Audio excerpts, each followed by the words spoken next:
The verdicts as read reflect the will of the jury and will be filed accordingly. I have to thank you on behalf of the people of the state of Minnesota for not only jury service, but heavy-duty jury service. What I'm going to ask you to do now is to follow the deputy back into your usual room, and I will join you in a few minutes to answer questions and to advise you further. So, all rise for the jury.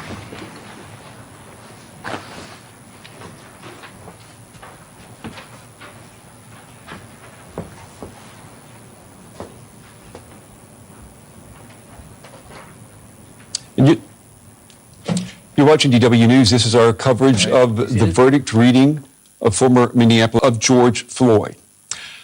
All right, let's go outside the courthouse there to our correspondent, Stefan Simons. He is covering this story for us.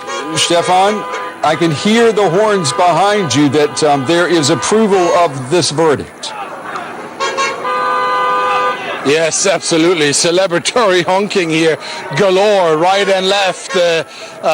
Trucks, pickup trucks driving by, Black Lives Matter flags, and so on.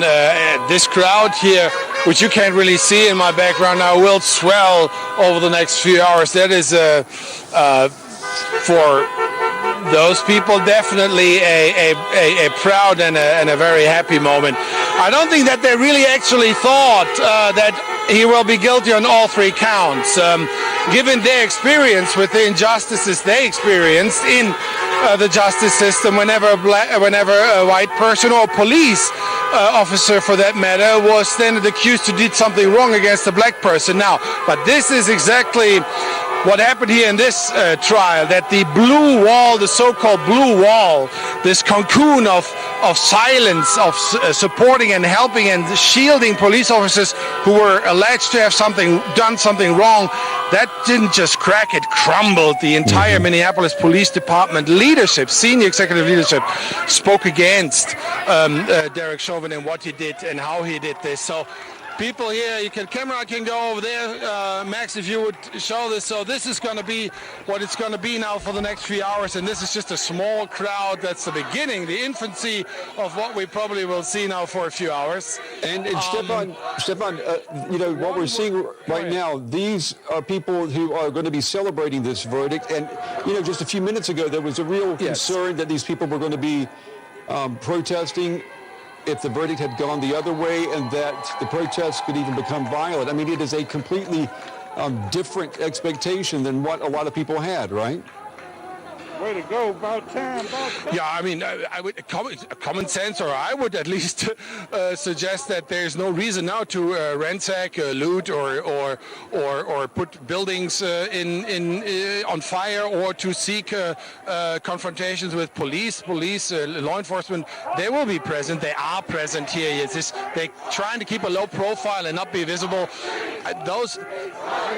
One thing is very clear. Those people are very happy now. They are satisfied with this verdict, or with the verdicts. But make no mistake, they're in here for the long haul. That is George Floyd, justice for George Floyd. That is justice for them. But they want to see now reform. Not just one police officer, one bad apple being charged and found guilty. They want to see reform in the justice system when it comes to how they are policed. Who is their police? You have the latest case just from last week, Dante Wright. Not one police officer in this district of Minneapolis, in Brooklyn Center, actually lives there. So they offer them outside. There's no connection to the community. This is what those people actually want. This is what they say they need to actually stop anything like what Derek Chauvin did and the George Floyd case symbolizes now. That's what they need to stop this for good. Yeah, it's almost as if we were sitting on a ticking time bomb that has been disarmed. Is that an accurate way of describing the tension in the United States? Absolutely. You nailed it. You nailed it. This is just Minneapolis. Think about LA. Next week, 30 years anniversary, Rodney King beating and the resulting riots are there, 30 years. So this is an experience the black community, African-American community all over America is not just since George Floyd. I don't want to belittle what happened to George Floyd, God knows. But again, it is something which it goes on for decades. And I think really something broke here, something changed. There's a paradigm change here. We talked about paradigm change last year when we were when George Floyd happened, and then after the violence and riots here and everywhere in the world and in the United States. So this will be an ongoing process in the United States, and yes, all over the United States, law enforcement authorities have prepared for a very, very, very different outcome of this trial here. Now, maybe everybody gets away with peace and happiness here today and the next following days, but, you know, maybe the next thing is around the corner again, and then we could be right where we were before this verdict was read now. Okay, Stefan, hold on, stand by just one moment. I want to check with my producer. Are we going to stay in Minneapolis right now? Okay, so Stefan, let's continue talking. Talk us a little bit through what you're just describe what you're seeing right now. On all three of them pictures. Sorry, you have to repeat this. Okay, Somebody walked by and really yelled really loud. Talk us through what you're seeing right now. What are you seeing right now that the verdict has been read? Yeah. I have Max just move the camera again and show what's going on and what I see here. You see there, so there's a little bit of a traffic jam here because of people really, they come with their flags now, Black Lives Matter. There won't be any traffic flow anymore for a time being here.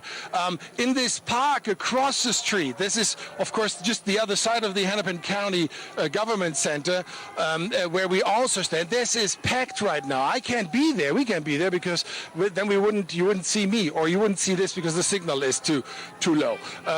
Just that as an information. So, but there is a lot of people there. There will be more people coming here to the county government center, and of course I definitely want to go to the George Floyd Square.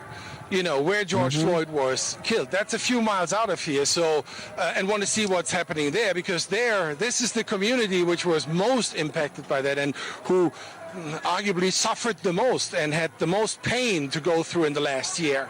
And now, Stefan, during this trial too, yeah. We're getting lots of messages on social media from our viewers, and I'm just going to read one or two of these to you. The world is watching, and they just witnessed justice. I mean, that really sums up the feeling for a lot of people in the United States and around the world watching this, that these three guilty